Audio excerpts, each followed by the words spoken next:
महाराष्ट्र स्टेटमध्ये विद्यार्थ्यांना जर BAMS, BHMS आणि BUMS असं जर करायचं असेल तर अशा सर्व विद्यार्थ्यांसाठी अजून एक सुवर्ण संधी म्हणजे असतं all India Kota. All India Kota हे दोन प्रकारचे आहेत मित्रांनो. एक ऑल इंडिया कोटा ज्याचा आपण लास्ट टाइम व्हिडिओ बनवलेला होता तो होता फक्त गव्हर्नमेंट एडेड कॉलेज महाराष्ट्र आणि ऑल ओव्हर इंडिया मधले, त्याचे 15% सीट्स असायच्या.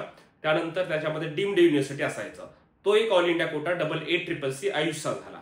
दुसरं म्हणजे काय आहे, एक ऑल इंडिया कोटा सीईटी मार्फत कंडक्ट केला जातो. तो म्हणजे 15%च कोटा असतो. जे काही सेमी गव्हर्नमेंट कॉलेज आहेत, अनएडेड प्रायव्हेट कॉलेजेस आहेत, अशा सर्व कॉलेजेसमध्ये 15% सीट रिझर्व्ह केलेल्या आहेत ऑल इंडिया कोट्यामधून. ठीक आहे. मग या ऑल इंडियासाठीची एक महत्वाची नोटीस महाराष्ट्र शासनाकडून आता रिलीज करण्यात आलेली आहे. त्याचा टाइम टेबल कशा पद्धतीनं आहे, रजिस्ट्रेशन करणं कंपल्सरी आहे का, स्टेटमध्ये रजिस्ट्रेशन केलं तर चालत नाही का, हे पण करावे लागेल का, हे रजिस्ट्रेशन करण्यासाठी काही फीस असू शकते का, अशा असंख्य प्रश्नांची उत्तरे सांगण्यासाठी नमस्कार, मी ऋषिकेश कुलकर्णी आपल्या समोर व्हायब्रंट ऍडमिशन गायडन्स या आपल्या युट्यूब चॅनलमध्ये स्वागत करतो. मित्रांनो, तुम्हाला एक नोटीस दिसत असेल, नोटीस नंबर 1 ही आहे सीईटीसीच्या अंतर्गत 15% ऑल इंडिया कोटा महाराष्ट्र कॉलेजसाठीचा आहे. Ayurveda, homeopathy, Unani 15% all India quota academic year 2025-26. Process of online registration, online payment, document uploading of original documents for admission to NEET UG 2025 for all India quota seats in private. बघा आता याच्यामध्ये government seat असतात का नाही, कारण की गव्हर्नमेंटचं already आज लास्ट डेट होती 15%ची. Private, unaided minority, Ayurveda, homeopathy, Unani या सर्वांसाठीचा रजिस्ट्रेशन साठीचा हा टाइम टेबल दिलेला आहे. आता एक्झॅक्टली हा टाइम टेबल कशा पद्धतीने, याचे महत्वाचे रूल्स काय आहेत हे देखील आता आपण इथे पाहणार आहेत. आता याच्यामध्ये बघा, महत्वाचं तुम्हाला डायरेक्ट मी टाइम टेबल सांगतो कशा पद्धतीने आहे.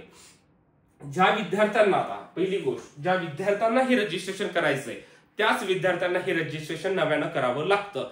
आपण सुरुवातीला जे सीईटीसीचं 1000 रुपीज फी भरून रजिस्ट्रेशन केलेलं आहे तो फक्त स्टेट कोट्यासाठीचं रजिस्ट्रेशन आहे.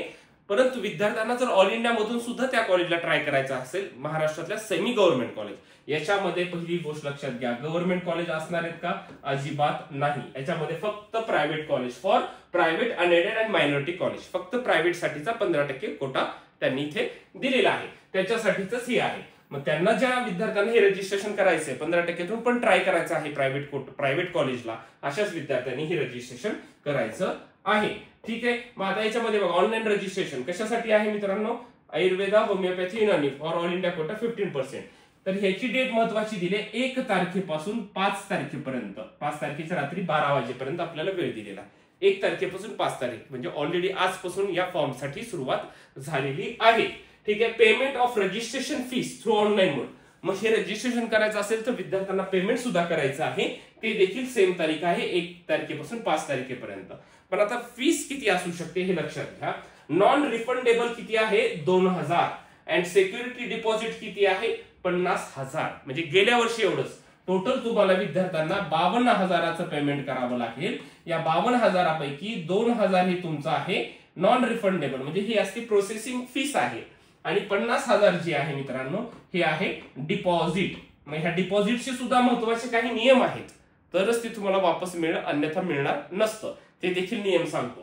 परंतु ज्या विद्यार्थ्यांना हे रजिस्ट्रेशन करायचंय अशा विद्यार्थ्यांना हे 52,000चं पेमेंट करणं प्रत्येक विद्यार्थ्याला कंपल्सरी आहे. कॅटेगरीनुसार पेमेंट असतं का, बिलकुल नाही. सर्वांसाठी जसं सीईटीसीचं 1000 रुपीज सर्वांना कंपल्सरी होतं, तसं हे 52,000 रुपये सर्वांसाठी कंपल्सरी आहे. ज्या विद्यार्थी इच्छुक आहेत अशाच विद्यार्थ्यांनी हे रजिस्ट्रेशन करावं, अन्यथा बाकी विद्यार्थ्यांनी करायची गरज नाहीये.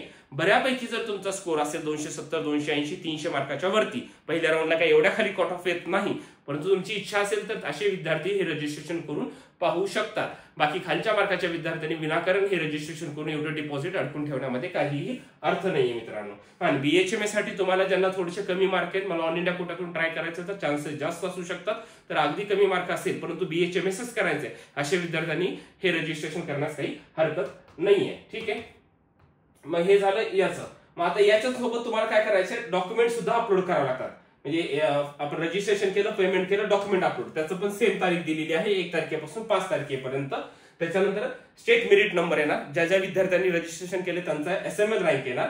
त्याच्यानंतर सीट मॅट्रिक्स येणार राऊंड 1 साठीचं. टोटल याचे 2च राऊंड असतात. राऊंड 1चं सीट मॅट्रिक्स येणार आणि मग कॉलेजेसचे ऑप्शन्स देण्यासाठी कॉलेजेसचे ऑप्शन देण्यासाठी 8 तारखेपासून 10 तारखेपर्यंत वेळ देणार. म्हणजे सेम स्टेटचा पण चॉईस फिलिंग मी व्हिडिओ ऑलरेडी बनवलेला आहे, त्याचं पण 8 तारखेपासून 10 तारखेपर्यंत चॉईस फिलिंग आहे. 10 तारखेची रात्री 12 वाजेपर्यंत स्टेट ऑल इंडियाचं सेम स्टेटचं पण अशाच पद्धतीने दोन्हीची चॉईस फिलिंग एकदाच चालू होणार आहे. ऑल इंडिया 15% प्रायव्हेट आणि स्टेटसाठीचा एकदाच हे प्रोसेस चालू होणार आहे. त्याच्यानंतर याचा रिझल्ट लागेल, ज्यांचा नंबर लागलाय त्यांना 12 तारखेला समजेल आणि ऍडमिशन घेण्यासाठी 13 तारखेपासून 17 तारखेपर्यंत वेळ दिलेला आहे. Last date of resignation of CAP round 1 seats without forfeiture of security deposit. समजा माझा ऑल इंडियातून नंबर लागला, आता रिझल्ट एकदाच लागणार आहे, स्टेटचा पण लागेल ऑल इंडियाचा पण लागेल. आणि सपोज माझा जर ऑल इंडिया मधून BAMS ला किंवा BHMS ला नंबर लागला आणि मी जर ऍडमिशन घेतलं पण ठीक आहे, राऊंड 1 ला ऍडमिशन घेतलं, परंतु माझा नंतर विचार बदलला किंवा मला स्टेटमध्ये नंतर सीट मिळाली, परंतु मला हे कॉलेज नकोच आहे, नंतर ज्या विद्यार्थ्यांनी जो ऍडमिशन घेणार आहे अशा विद्यार्थ्याला सीट जर सोडायची असेल, रिझाईन करायची असेल कॅप राऊंड 1 ची, तर इथं काय दिलेलं आहे विदाउट फोरफिचर 1 ऑक्टोबर पर्यंत वेळ दिलेला आहे. ज्यांना राऊंड 1 ची सीट नकोय, कशा विदाउट फोरफिचर म्हणजे तुमचे 50,000 रुपये कट होणार नाही. जर राऊंड 1 ला नंबर लागला ऍडमिशन घेऊन तुम्ही बसू शकता, पुढे जाऊन वाटलं कॅन्सल करायचंय तर तुम्हाला कॅन्सल करायला फक्त 1 तारखेपर्यंतचा वेळ दिलेला आहे. त्याच्या आधी कॅन्सल केला तर तुमचं हे अमाऊंट सेफ राहते. Candidates who fail to resign CAP round 1 seat after 1 October नंतर जर कोणी सीट कॅन्सल करायचं म्हटलं, will be consider as a part of CAP round 2 rules will be apply होणे. समजा आता कोण कॅन्सलच करायचं राहून गेलं तर त्यांना डायरेक्ट राऊंड 2 ला ते विद्यार्थी इंटरेस्टेड आहेत, राऊंड 2 मध्ये ते विद्यार्थी पार्टिसिपेट झाले आणि राऊंड 2 चे नियम त्यांना अप्लाय होतील. राऊंड 2 चे नियम देखील मी तुम्हाला सांगतो. पहिल्यांदा राऊंड 1 लक्षात आला का तुम्हाला? आता काय करायचं, रजिस्ट्रेशन पेमेंट करायचं, पेमेंट 52,000चं पेमेंट करायचं, ठीक आहे, डॉक्युमेंट अपलोड करायचे आणि मग तुमचा मेरिट नंबर येईल, रिझल्ट लागेल. नंबर लागला, जो ऍडमिशन घ्यायला वेळ दिलेला आहे. सीट सोडायची असेल तर आपल्याला सीट 1 ऑक्टोबर पर्यंत सोडता येते. आणि जे विद्यार्थी सीट सोडणार नाहीत किंवा जे विद्यार्थी ऍडमिशन घेतले ते सर्व विद्यार्थी राऊंड 2 ला कन्सिडर केले जातील. हा आहे राऊंड 1 चा मित्रांनो टाइम टेबल. आता इथे तुम्हाला राऊंड 2 चा सुद्धा टाइम टेबल दिलेला आहे, थोडं फास्ट सांगतो मी. 22 तारखेपासून 24 तारखेपर्यंत राऊंड 2. ज्यांना नवीन करायचं असेल रजिस्ट्रेशन, राऊंड 1 ला केलं तर डायरेक्ट राऊंड 2 ला सुद्धा करू शकतात. असं नाहीये की राऊंड 1 ला केलं तरच राऊंड 2 ला जाता येत, असं नाहीये. समजा ज्यांनी नवीन रजिस्ट्रेशन करायचं ते 2 तारखेला डायरेक्ट करू शकतात. ज्यांनी राऊंड 1 ला केले त्यांना डबल रजिस्ट्रेशन करण्याची गरज नाही. सेम फी भरायची, सर्व प्रोसेस करायची, चॉईसेस द्यायचे 29 तारखेपासून 1 ऑक्टोबर पर्यंत. त्याच्यात आपल्याला सीट कॅन्सल करता येते. हे चॉईसेस द्यायचे. त्यानंतर रिझल्ट लागणार 4 तारखेला आणि फिजिकल जॉईनिंग राऊंड 2 ची दिली 5 ऑक्टोबर पासून 10 ऑक्टोबर पर्यंत आपल्याला फिजिकल जॉईनिंग दिली राऊंड 2 साठी. आता इथे बघा काय दिले, लास्ट डेट ऑफ रेजिग्नेशन म्हणजे कॅप राऊंड 2 ची पण सीट सोडता येते. Seats with forfeiture of security deposit, हा पॉईंट होता. विथ फोरफिट तुमचं इथे अमाऊंट फोरफिट होणार. समजा आता राऊंड 2 ला मला सीट मिळाली ते पण मला नकोय तर तुमचं 50,000 रुपये तुमचे कॅन्सल झाले, म्हणजे तुम्हाला ते वापस अजिबात मिळणार नाही. No cancellation will be allowed after this date. आणि या तारखेच्या नंतर ज्यांचं जॉईनिंग स्टेटस यस असेल अशा विद्यार्थ्यांना पुढे कुठेही ऍडमिशन स्टेटमध्ये असू द्या किंवा कुठल्याही प्रोसेसमध्ये अन्य प्रोसेसमध्ये ऍडमिशन घेता येत नाही. जर त्यांचं जॉईनिंग स्टेटस राऊंड 2 ला यस असेल तर ऍडमिशन कॅन्सल करायचं असेल राऊंड 2 चं करता येतं तुम्हाला, पण 50,000 रुपये जाणार. आणि ऍडमिशन कॅन्सल नाही केलं तेच कॉलेज तुमचं फिक्स राहणार. कारण की ऑल इंडियामध्ये काउन्सिलिंगसाठी फक्त 2 राऊंड असतात. सेमी गव्हर्नमेंट जो आता हा ऑल इंडिया कोटा जो आहे याचे फक्त 2च राऊंड असतात, याचा तिसरा राऊंड नसतो. कारण की इथे जर शिल्लक सीट्स राहिल्या तर त्या स्टेटला सर्व सीट्स म्हणजे सरेंडर होत असतात. ठीक आहे. आता याच्यामध्ये काही दिलेलं आहे, हे सर्व seats under all India Kota private unaided institute will be open in nature. याच्यामध्ये सर्व सीट्स ह्या ओपन इन नेचर मध्ये असतात. त्याच्यामुळे इथे बाकीच्या ह्याचा कॅटेगरी वाईजचा याचा काही प्रश्न येत नाही. त्याच्यानंतर इथे relaxation in qualifying criteria will be provided category wise. त्याच्यानुसार जर जो एलिजिबिलिटी क्रायटेरिया आहे तो फॉलो केला जातो. There shall not any requirement of domicile certificate in particular state और UT passing 10+2. Allotted candidate will have to produce all original documents. ठीक है. Candidates already registered for state counseling, if desirous for admission in all India counseling seats, private unaided BMS, BHMS courses for academic benches will have to register again. म्हणजे त्यांनी स्टेटला apply केलंय अशा विद्यार्थ्यांना all इंडियाला सुद्धा जर ट्राय करायचं असेल तर तुम्हाला रजिस्ट्रेशन करावंच लागतं. ते रजिस्ट्रेशन इकडे कन्सिडर केलं जात नाही. State counselling authority will conduct 2 rounds for all India quota private seats and vacant seats shall be converted into the state. म्हणजे 2च राऊंड होणार आहेत. रिक्त राहिलेल्या जागा स्टेटला सरेंडर केल्या जातात. ठीक आहे.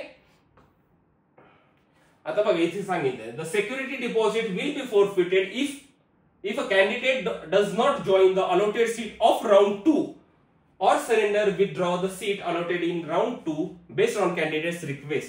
म्हणजे राऊंड 2 ला जर माझा नंबर लागलाय आणि मी जर ऍडमिशन घेतलं नाही तर त्या विद्यार्थ्याचे 50,000 रुपये वापस मिळणार नाहीत. ठीक आहे, इथे दिलेलं आहे. ठीक आहे, थोडक्यामध्ये तेच होतं. Other criteria will be same as. अजून एक आहे candidates who are allotted seats in both quota. हा एक महत्वाचा पॉईंट आहे बघा. आता एखादा विद्यार्थी असा असू शकतो की त्याला स्टेट कोट्यामध्ये पण सीट मिळाली आणि त्याला ऑल इंडियामध्ये पण सीट मिळाली. ओके, असं होतं पण नेहमी. ठीक आहे. In state and all India will have to decide which quota seat they want to join. म्हणजे त्या विद्यार्थ्याला ठरवावं लागेल की मला स्टेट कोट्यातली सीट पाहिजे का मला ऑल इंडियातली सीट पाहिजे. ठीक आहे. Candidates can join seat only through one quota at a time. म्हणजे एकच सीट तुम्हाला जॉईन करता येते, दोन्हीकडे ऍडमिशन घेता येत नाही. Candidates allotted and joined all India quota seats in round 2 can cancel their seats up to 18/10/2025 जी तुम्हाला शेवटची तारीख मी सांगितलेली विथ फोरफिचर, कारण की इथं अमाऊंट तुमचं कट होणार. After which the cancellation will not be allowed under any circumstances. Candidates having joined status after 10 October 2025 will not be eligible for any subsequent counselling process. सगळ्यात जास्त महत्वाची लाईन आहे बघा. हे काय सांगितलं त्यांनी, 18 तारखेपर्यंत शेवटची डेट आहे. राऊंड 2 चं पण ऍडमिशन कॅन्सल करायचं आहे. 18 ऑक्टोबर नंतर जर तुमचं जॉईनिंग स्टेटस जर येस असेल ऑल इंडिया राऊंड 2 मध्ये, जर तुमचं 18 तारखेनंतर तुमचं जॉईनिंग स्टेटस येस असेल, आयदर इन BAMS असू द्या, BHMS असू द्या किंवा BUMS असू द्या, तर अशा विद्यार्थ्यांना विल नॉट बी इलिजिबल. ते विद्यार्थी कुठल्याही काउन्सिलिंग प्रोसेससाठी अजिबात इलिजिबल नसतात. हे सगळ्यात महत्वाचा पॉईंट आहे. ठीक आहे, अशा पद्धतीने. बाकी हे नॉर्मल इलिजिबिलिटी क्रायटेरिया ते आम्ही ऑलरेडी तुम्हाला सांगितलेलेच आहेत. ठीक आहे.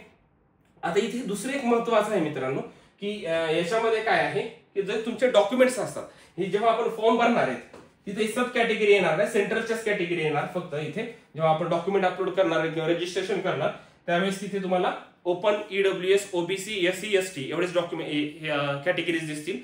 त्याच्यानुसार त्याला सिलेक्ट करायचं आहे. तुमचं कास्ट सर्टिफिकेट, व्हॅलिडिटी हे सुद्धा अपलोड करायचं आहे. आता जरी स्टेटचं अपलोड केलं तरी देखील चालेल. ऍडमिशनच्या वेळेस तुमच्याकडे सेंट्रल डॉक्युमेंट असणं गरजेचं आहे. गेल्या वर्षी आम्ही अनुभवलेलं आहे, पाहिलेलं आहे. काही कॉलेजमध्ये सेंट्रलचं डॉक्युमेंट कंपल्सरी मागितलेलं होतं, अदरवाईज ऍडमिशन दिले नव्हते. त्याच्या आधी स्टेटच्या डॉक्युमेंटवर ऍडमिशन दिलेले होते, कारण की हा हे स्टेटच्या अंतर्गतच आहे, परंतु हा आहे ऑल इंडिया कोटा. त्या जे विद्यार्थी सेंट्रल ओबीसी मध्ये येतात त्यांच्याकडे सेंट्रल ओबीसी एनसीएल सर्टिफिकेट असणं गरजेचं आहे. अन्य कॅटेगरीच्या विद्यार्थ्यांनी देखील सेंट्रल सर्टिफिकेट काढणं गरजेचं आहे. EWS असेल तर तुमचं सेंट्रल EWS सर्टिफिकेट तुमच्याकडे असणं गरजेचं आहे. जरी आता फॉर्म भरताना नसेल तरी देखील तुम्ही स्टेटच्या ह्याच्यावरून जरी तुम्ही ते डॉक्युमेंट अपलोड केला तरी देखील चालेल, परंतु at the time of admission तुमच्याकडे सेंट्रलचे डॉक्युमेंट असणं अगदी गरजेचं आहे. हे देखील हा पॉईंट तेवढाच महत्वाचा आहे. काही विद्यार्थ्यांचे असे प्रश्न येऊ शकतात, स्कॉलरशिप मिळते का? येस, तुमची जी काय कॅटेगरी आहे स्टेटमध्ये त्या कॅटेगरीनुसार तुम्हाला स्कॉलरशिप मिळते. गेल्या वर्षीच्या विद्यार्थ्यांना मिळालेली आहे, त्याच्या आधीच्या विद्यार्थ्यांना देखील स्कॉलरशिप मिळालेली आहे, त्यामुळे त्याची काही काळजी करू नका. पण दुसरी एक गोष्ट असू शकते की कोण अप्लाय करावं. बऱ्यापैकी स्कोर आहे, माझं तर म्हणणं 280-300च्या मार्कच्या वरचे बऱ्यापैकी तुमचा स्कोर आहे आणि ट्राय करायची इच्छा आहे मला, तर तुम्ही अप्लाय करून बघू शकता. खूप बॉटम लाईनचा स्कोर आहे सर, एखाद्या दिवशी येऊ शकतो का खाली कट ऑफ, तर एवढ्या खाली 200-250 एवढ्या खाली कट ऑफ काही येत नसतो. त्यामुळे जरी इच्छा असेलच करायचं असेल तर कुठलाही विद्यार्थी, एनी एलिजिबल स्टुडंट अप्लाय करू शकतात. त्याच्यामुळे असं नाही की याच्यामध्ये ह्याच विद्यार्थ्यांनी अप्लाय करा, अजिबात नाही. असे काही विद्यार्थी असू शकतात की मला हायर स्कोर आहे सर, माझा चांगला स्कोर आहे, 450 स्कोर आहे, मला काही गव्हर्नमेंट कॉलेजेस ऑल इंडियातून ट्राय करायचे, स्टेटमधून तर मला मिळतंय मला माहिती आहे, पण मला ऑल इंडियातून म्हणतात तर तेवढ्याच कॉलेजचे तुम्ही ऑप्शन्स टाकू शकतात. हे आता म्हणजे प्रायव्हेटचं सांगतोय मी, कारण की गव्हर्नमेंटचं ऑल इंडिया कोटाचं तर लास्ट डेट संपलेली आहे. जर तुम्हाला सपोज 400 स्कोर आहे आणि मला एखादं कॉलेज ट्राय करायचं, जसं की सुमती वैश्य आहे, मला ट्राय करायचं आहे प्रायव्हेटच्या ऑल इंडिया कोटातून, तर तुम्ही एखादे दुसरे ऑप्शन्स पण ट्राय करू शकतात. असं काही नाही आहे. जेव्हा रजिस्ट्रेशन झालं तेव्हा चॉईस फिलिंग आपल्या मनावर आहे की किती कॉलेजेसची चॉईस फिलिंग करायची आहे. ठीक आहे, म्हणजे एक लक्षात आलं. रजिस्ट्रेशन, महत्वाच्या डेट्स, राऊंड 1चा नियम, ऍडमिशन घेतल्यानंतर तुम्हाला कॅन्सल करताना कशा पद्धतीने आहे, राऊंड 2चे नियम सांगितलं, टाइम टेबल देखील दाखवलाय. ज्यांना अप्लाय करायचंय त्यांनी ऑफिसमध्ये आम्हाला कॉन्टॅक्ट करून सांगायचं आहे, कारण की हे विद्यार्थी सर्वच विद्यार्थी अप्लाय करतात असं बिलकुल नसतं. जे इंटरेस्टेड विद्यार्थी आहेत अशा सर्व विद्यार्थ्यांनी आपल्या वायब्रंटच्या लातूर, बीड, बारामती, नांदेड, पुणे आणि संभाजीनगर ऑफिसमध्ये कॉन्टॅक्ट करायचा आहे. आम्ही त्याचा मेसेजमध्ये नंबर्स दिलेले आहेत, त्यावर तुम्ही कॉन्टॅक्ट करून सांगा की सर आम्हाला या कोट्याला अप्लाय करायचं आहे. आणि पेमेंट गेटवे हा ऑनलाईन फोनपे, गुगल पे न होऊ शकतं, त्यामुळे तुम्ही तुमच्या अकाउंटवरून पेमेंट करायचं आहे मित्रांनो. ठीक आहे, अधिक काही अडचणी असेल कमेंट सेक्शन मध्ये कळवा. यावर नवीन व्हिडिओ बनवण्याचा आम्ही नक्कीच प्रयत्न करू. Thank you so much.